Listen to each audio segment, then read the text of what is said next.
أمسية طيبة للجميع مشاهدينا الكرام، وأهلا بكم إلى هذا اللقاء.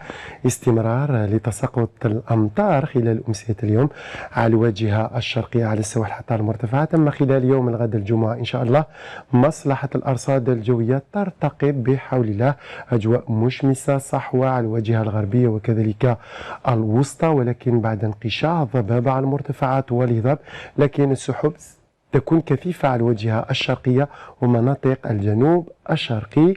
طقس بارد خلال هذه الليلة وخاصة صبيحة الغد على المرتفعات والهضاب، بينما درجات الحرارة تتراوح ما بين 5 درجات إلى غاية 9 درجات على السواحل، 4 درجات فقط على بشار وغرداية، 11 درجة على الصحراء الوسطى، 13 درجة على أقصى الجنوب.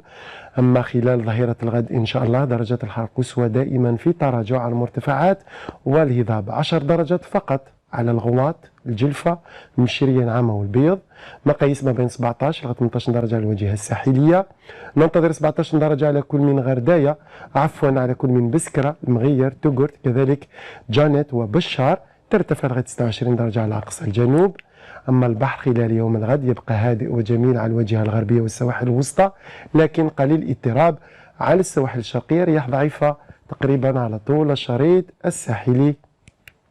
خلال يوم الغد إن شاء الله ثلوج ستتساقط على موريال مع درجة واحدة فوق الصفر، أمطار على كل من نيويورك، كذلك فانكوفر، وأيضا أمطار غزيرة ستخص كاليفورنيا مع 16 درجة، وأجواء مغشاة على واشنطن، ميامي، كذلك دالاس ومكسيكو. درجات الحرارة ترتفع على ميامي لتقارب 25 درجة.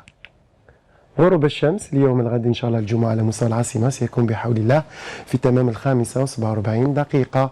أشكركم على المتابعة، أمسية طيبة للجميع، في أمان الله.